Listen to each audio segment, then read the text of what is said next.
사순절 첫 번째 주일, 그리고 2월의 마지막 주일에 우리 국방대학교에 오신 여러분들을 주님의 이름으로 환영합니다.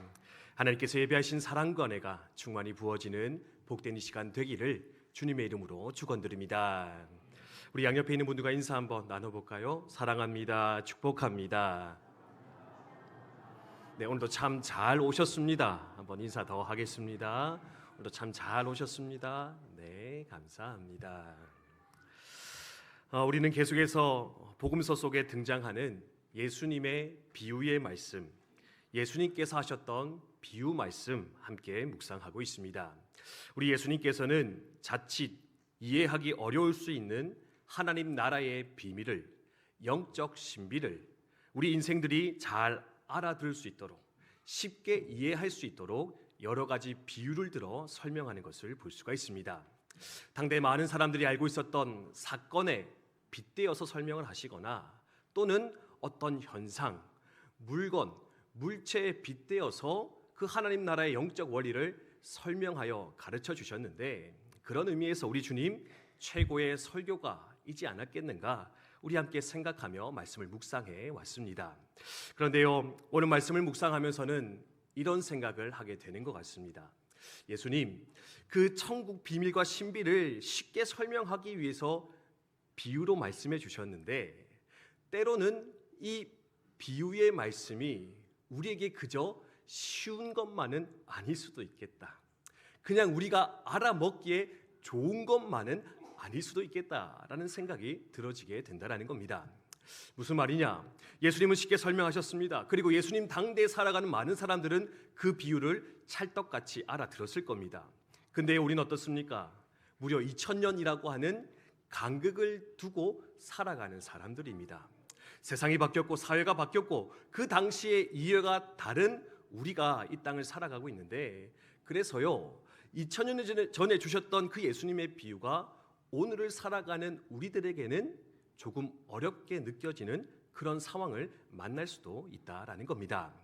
특별히 오늘 읽었던 이 누가복음 16장에 등장하는 불의한 청지기의 비유, 불의한 청지기의 비유가 쉽게 이해하기 어려운, 아니 어쩌면 이해하기에 너무나 힘든 그런 본문이지 않을까 생각을 할 수가 있습니다.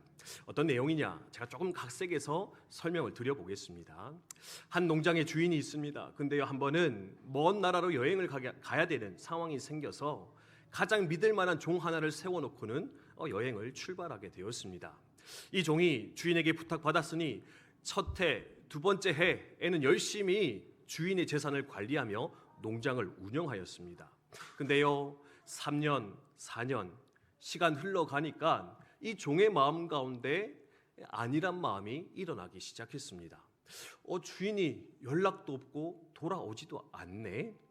그냥 이 모든 것들을 내 마음대로 사용해도 되지 않을까. 그래서요, 이 좋았던 종은 불의한 종으로 조금씩 변해가기 시작합니다. 주인의 재산을 마음껏 사용합니다. 내가 원하는 대로 허비하기 시작합니다. 그런데 5년, 6년 좀 더 시간이 흐르고 나서 충격적인 소식이 들려옵니다. 주인이 돌아오고 있다.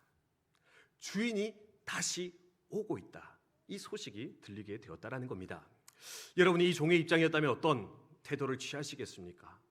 주인의 재산을 마음껏 허비했는데 주인이 돌아온답니다.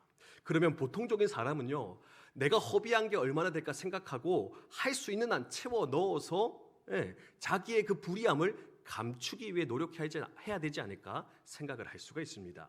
근데요, 오늘 어떤 말씀에 보면 예수님 충격적인 말씀을 하십니다. 뭐냐? 이 주인의 재산을 마음껏 허비했던 종이요, 주인 온다는 소리 듣고 했다는 일이 뭐냐? 자기가 허비한 그 재산을 채워 넣는 것이 아니라 주인에게 큰 빚을 졌던 사람들을 불러 모아서 이런 행동을 하는데, 뭐냐? 야, 너가 우리 주인에게 얼마 빚졌지? 1억 빚졌어? 그러면 내가 5천으로 깎아줄게. 야, 너 5천 빚졌냐? 내가 3천으로 깎아줄게. 대신 이것 좀 기억해줘. 내가 좀 있으면 주인 돌아오면 아마 쫓겨날지도 모르겠는데, 내가 쫓겨나면 나를 좀 도와주라. 나의 삶을 좀 지원해 줬으면 좋겠어. 내가 너를 좀 의지하고 싶다. 이제 그렇게 이야기를 했다라는 겁니다. 불의했는데 더 불의해지는 이 종의 안타까운 모습을 발견할 수가 있습니다. 근데요, 오늘 말씀에서 더 충격적인 것은 말씀의 마지막에 등장합니다. 뭐냐? 자, 드디어 주인이 돌아왔습니다. 이 모든 것을 주인이 다 알게 됐습니다. 내가 없는 동안에 이 종이 자기 재산 마음대로 썼고요, 심지어 돌아온다는 소식 듣고는 자기에게 빚진 자에게 마음대로 빚을 탕감해 주었다. 어떻습니까? 매를 쳐서 쫓아보내거나 죽여도 시원치 않을 그런 상황일 것 같습니다. 근데 이 이야기의 결론이 뭔지 압니까? 예수님의 말씀의 결론은 주인이 이르되 참으로 잘하였다. 참으로 지혜로운 종이다. 이 종과 같이 너희는 불의한 재물로 친구를 사귀는 자가 되어라. 불의한 재물로 친구 사귀라. 이것으로서 비유의 말씀이 마무리되고 있다라는 겁니다. 여러분 어떻습니까? 이 비유의 이야기, 이 메시지 뭐가 중심 주제인지 좀 이렇게 확 와닿으십니까? 아니 이거 지금 사기쳐서 남의 돈 훔치라는 건가? 그 훔친 돈으로 선행을 베풀라는 건가?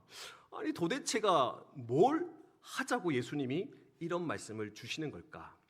저희 개인적으로도요, 이 말씀 준비하면서 선뜻 이 말씀의 주제가 뭔가 와닿지 않은 것을 경험하게 되었습니다. 근데요, 이렇게 여러 가지 묵상하고 찾아보면서 아주 중요한 메시지 한 가지를 발견하게 되었습니다. 그게 뭐냐?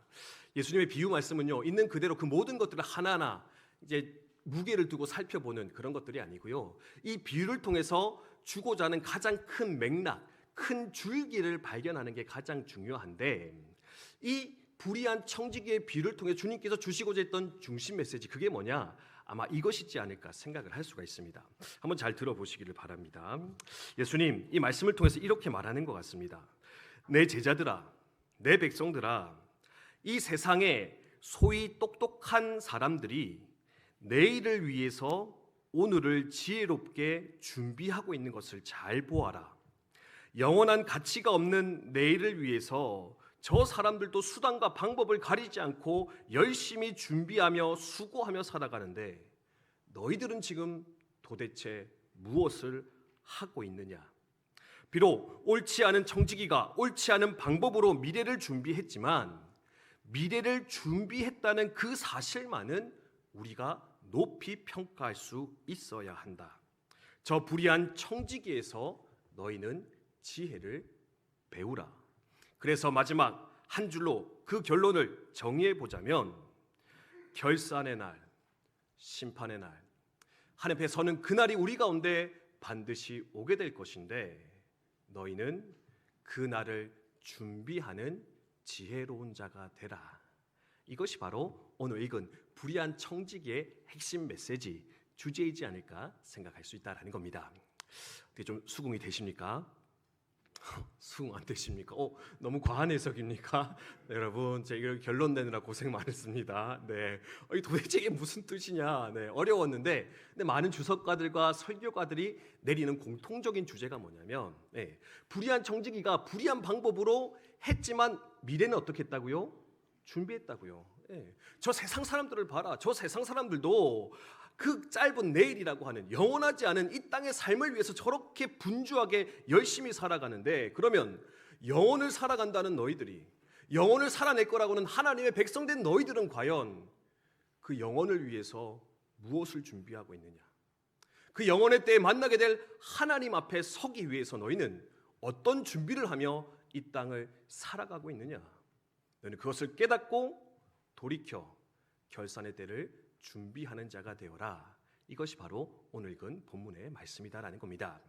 이 말씀을 마음에 잘 새기고 이 한 해를, 또 우리의 인생을 아름답게 살아가시는 저 여러분 되시기를 주님의 이름으로 축원드립니다. 축원드립니다. 아멘. 네, 이게 중요한데요. 그러면 이제 아직 첫째, 둘째, 셋째가 안 나왔잖아요. 목사님, 그러면 이제 뭐를 더 이제 첫째, 둘째, 셋째로 할 거냐? 오늘 말씀 보면 첫째 전체 주제는 이제 결산의 날을 준비하는 것, 미래를 잘 계획하며 준비하는 것이 이제 핵심 메시지인데, 그러면 미래를 잘 준비하기 위해서, 결산의 때를 우리가 잘 맞이하기 위해서 우리에게 어떤 것이 필요하겠는가? 무엇이 있어야 되느냐? 오늘 말씀에 또 등장을 하고 있거든요. 그래서 그것을 오늘 우리는 첫째, 둘째, 셋째로서 함께 묵상해 보도록 하겠습니다. 결산의 때를 준비해야 됩니다. 세상 사람들보다 더 잘 우리는 준비하며 나아가야 됩니다. 그러면 이것을 하기 위해 필요한 것이 뭐냐? 첫 번째, 이것이라 말씀하고 있는 것 같습니다. 같이 읽어볼까요? 읽습니다. 시작. 아멘. 그렇습니다. 여러분, 결산의 때를 준비해야 되거든요. 마지막 한 앞에 서는 그날 우리는 날마다 준비하며 이 땅의 삶을 살아가야 되는데, 이것을 잘 하기 위해 필요한 것이 뭐냐? 대단한 계획이 있어야 되고, 어떤 준비가 있어야 되고, 어떤 노력이 있어야 되고, 물론 그것도 있어야 되겠지만 그보다 먼저 있어야 되는 근본, 첫 번째 단추는 무엇이냐? 바로 내 삶의 주인이 있다라는 것, 나는 주인이 아니다라는 것, 이것을 인정하고 고백하는 것이 바로 결산의 때를 잘 준비하는 첫 번째 비결임을 여러분 기억하면 좋겠습니다. 이것도 1절과 2절의 말씀인데요, 같이 읽습니다. 시작. 또한 제자들에게 이르시되 어떤 부자에게 청지기가 있는데 그가 주인의 소유를 낭비한다는 말이 그 주인에게 들린지라. 주인이 그를 불러 이르되 내가 내게 대하여 들은 이 말이 어찌 됨이냐? 내가 보던 일을 셈하라. 청지기 직무를 계속하지 못하리라 하니. 아멘. 이 본문에서 이제 각색했던 말씀 다시 좀 돌아가 보면은요, 이 종, 불의했던 종이 정신을 차리는 그 순간이 어디라 말하고 있냐면은 바로 주인이 있다는 것을 다시금 자각했을 때, 주인이 다시금 돌아오고 있다라는 그 말을 들었던 그때부터 이 이야기의 새로운 전환이 일어나는 것을 발견할 수가 있습니다. 첫 해, 둘째 해에는 주인을 의식하며 삽니다. 근데요, 주인이 돌아오는 시간이 늦어지니까 종이 어떻게 됩니까? 주인이 있다는 것은 알고 있었지만 주인이 없는 것처럼 불의한 일을 행하며 살아가는 것을 볼 수가 있습니다. 그리고 또다시 주인이 온다 하였을 때 그가 삶을 돌이켜서 새로운 국면 안으로 접어 들어가는 것을 볼 수 있는데, 이 모습을 보면서 우리가 깨닫는 것은 바로 주인이 있다라는 것, 내 삶의 주관자가 있다는 것을 이해하고 깨닫는 것이 너무나 중요한 것이지 않겠는가 우리 생각할 수 있다라는 겁니다. 물론 어떤 사람들 이야기 보면서요, 이 종 참 어리석다 생각할지 모르겠습니다. 아니, 주인이 죽은 것도 아니고 언젠가 돌아올 건데 저렇게 주인 있는 거 홀랑 까먹고 지 마음대로 쓰다가 또 막 자기 마음대로 그 돈 허비하는 그 모습이 참 좋지 않고 어리석어 보인다 생각할지 모르겠는데요.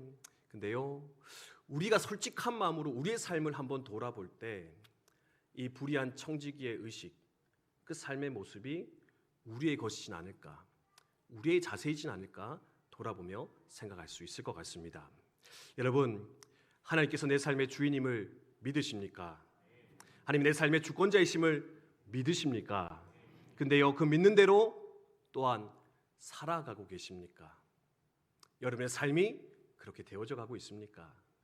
말로는 주여 주여 하지만 삶으로는 하나님을 거절하는, 부인하는 어리석은 불의한 청지기처럼 살아가는 것이 어쩌면 우리 내 인생의 모습일 것인데, 오늘 이 비유의 말씀을 통해서 우리의 삶을 다시 한번 더 온전히 점검하며 새롭게 하는 저 여러분 되셨으면 좋겠습니다. 그래서 어떤 설교가는요, 이런 개념을 설명하더라고요. 실천적 무신론자다. 오늘을 살아가는 많은 성도들의 처지가 뭐냐? 실천적 무신론자들이다. 여러분, 무신론자가 뭔지 아시죠? 하나님 없다고 거절하는 사람입니다. 근데요, 실천적 무신론자들은 어떤 사람이냐? 디도서 1장 16절에 나오는 것처럼 입술로는 하나님을 시인하는데 행위로는 하나님을 거부하는 사람들. 생각으로는, 의식으로는, 말로는 하나님 계시죠? 하나님 내 삶의 주인이시죠? 네, 맞습니다. 그렇습니다. 고백은 하는데 정작 삶의 현장에 돌아가면은 하나님 없는 것처럼 살아가는 사람들, 그들을 가리켜서 실천적 무신론자라 이야기하는데, 어쩌면 오늘을 살아가는 많은 성도들이 이 실천적 무신론자의 자리에 서서 하나님을 거부하고 자신이 주인 되어 주인의 것을 함부로 허비하며 살아가는 어리석은 인생을 살아가고 있는 것이지 않겠는가. 우리는 이것을 두렵고 떨리는 마음으로 돌아보며 점검할 수 있어야 되겠다.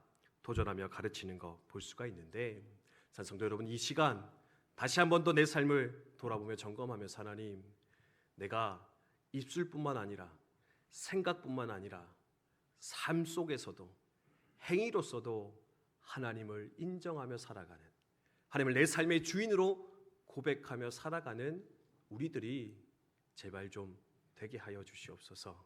그 길 걸어가게 해 주시옵소서. 함께 기도하였으면 좋겠습니다. 그래서 두 번째로 이것을 여러분 기억하시기 했으면 좋겠습니다. 같이 읽습니다. 시작. 네, 첫 번째, 주인이 있다는 걸 기억해야 됩니다. 아, 그렇구나.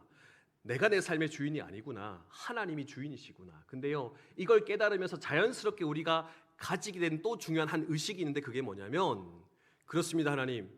하나님이 주인이시면 나는 청지기에 불과합니다.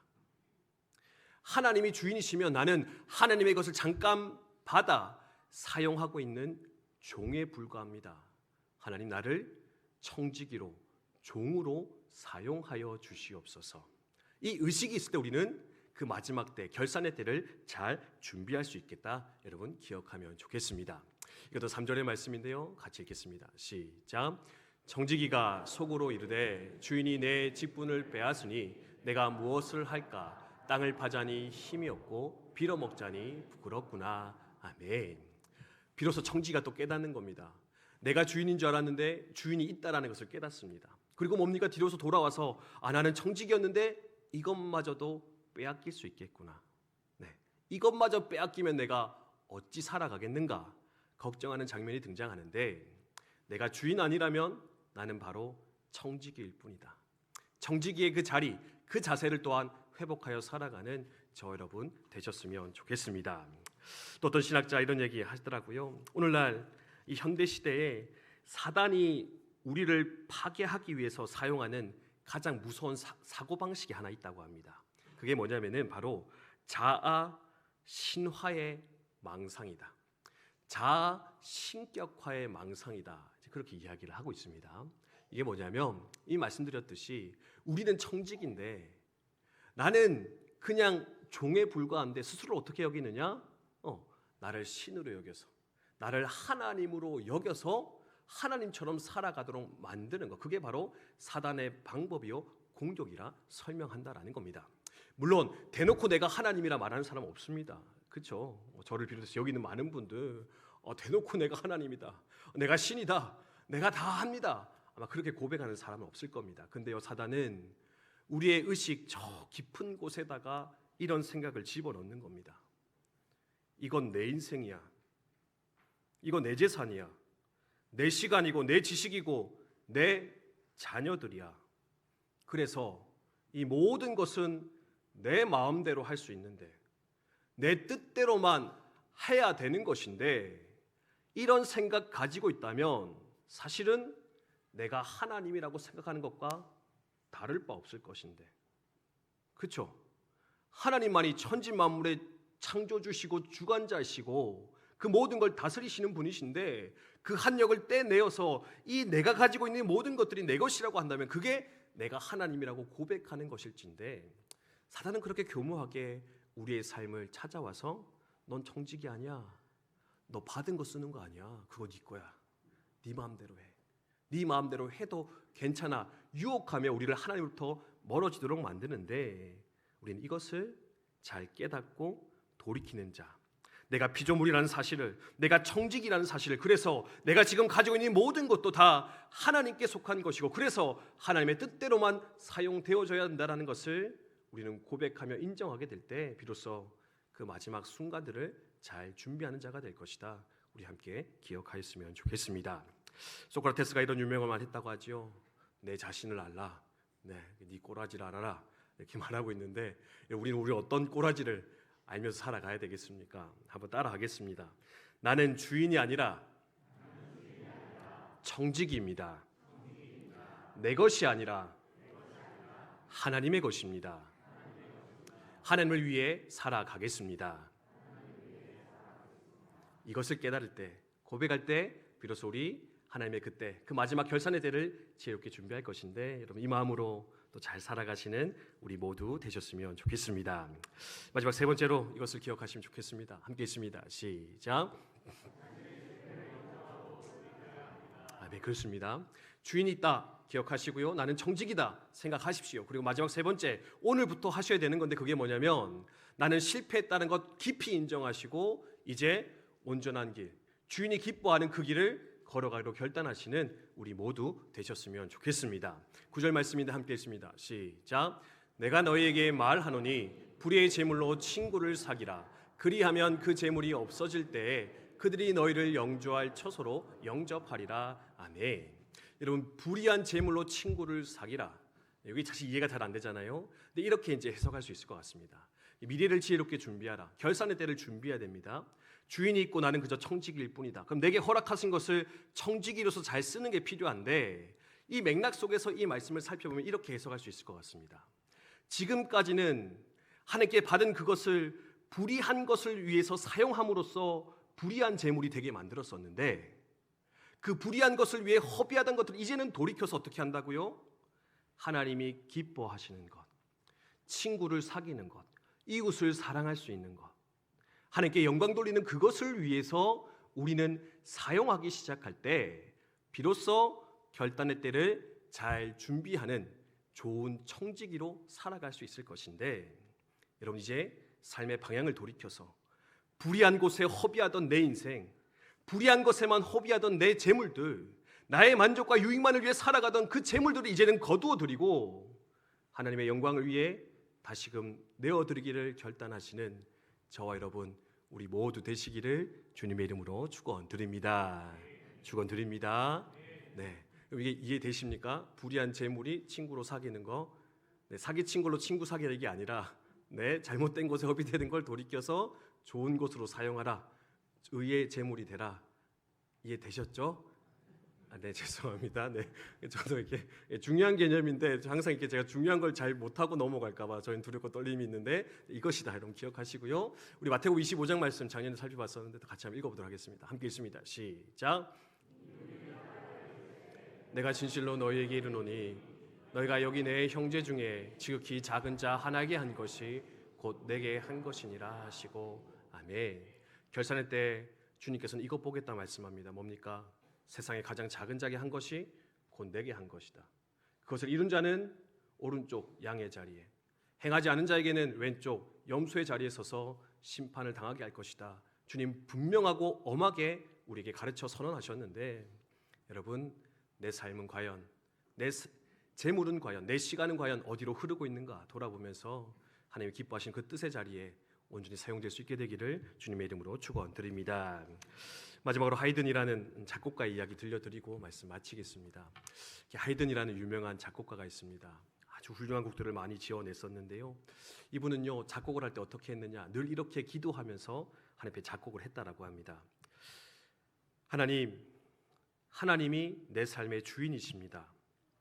하나님이 내게 지혜 주셔서 내가 아름다운 음악을 작곡하게 되면 이것은 하나님의 영광을 위해서 작곡한 것이며 하나님의 영광을 위해서 이 음악을 주님 앞에 드릴 것입니다. 그 뛰어난 감각을 가지고 있던 작곡가도요, 기도가 뭐냐, 하나님 내가 가지고 있는 이 감각도 이 능력도 지혜도 다 내 것이 아니라 하나님께 속한 것입니다. 그러니 하나님 또다시 당신의 그 지혜를 내게 부어주셔서 내가 아름다운 곡을 작곡하게 해주십시오. 근데 그 작곡의 목적이 나의 영광과 유익이 아니라 하나님의 영광과 유익이었으면 좋겠습니다. 하나님의 뜻을 위해서 이 모든 것이 이루어지기를 원합니다. 기도하며 작곡을 해 나가기 시작했다고 합니다. 한 번은 그가 작곡했던 천지창조라고 하는 곡이 연주가 되어집니다. 몸이 아파서 지휘하지는 못하고 다른 사람이 올라가서 지휘를 막 했는데 그 곡을 들은 많은 청중들이 곡이 끝나자 크게 일어나 환호하며 박수치며 박수갈채를 그 곡 앞에 보냈다라고 합니다. 그래서 지휘자가는요, 이것은 제 곡이 아닙니다.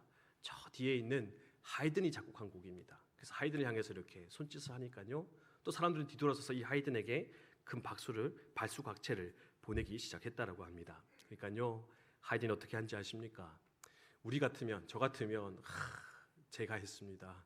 할렐루야, 제가 만들었습니다. 여러분 그 영광을 제가 취하고 싶었을지도 모르겠습니다. 근데요, 늘 저렇게 기도했던 하이든은요, 그 자리에도 서서 이렇게 외치며 하나님께 영광을 올려드렸다고 합니다. 여러분, 저는 아무것도 아닙니다. 제가 박수 받을 대상이 아닙니다. 하나님만이 이 모든 것에 영광을 받으실 분이십니다. 하나님이 나의 모든 것입니다. 모든 것은 하늘로부터 온 것입니다. 주님께서 나에게 지혜를 주셨습니다. 그러니 여러분, 하나님께만 영광을 올려드리시기 바랍니다. 그렇게 외치며 그 모든 곡의 연주를 마무리하였다 알려지고 있는데, 여러분, 우리도 우리의 삶을 살아가면서 이렇게 하나님께 모든 것 받았으니 그 받은 것으로서 하나님께 영광 올려드리는, 하나님 주신 그것으로 하나님의 선한 뜻을 완성하여 그분을 영화롭게 하는 좋은 청지기의 삶을 살아가시는 우리 여러분, 우리 국광대학교 성도님들, 저 여러분 되시기를 주님의 이름으로 축원드립니다. 축원드립니다. 아멘. 우리 찬송 부르고 함께 기도하도록 하겠습니다. 우리 부르신 곳에서라는 찬양인데요, 같이 한번 부르고 기도하도록 하겠습니다.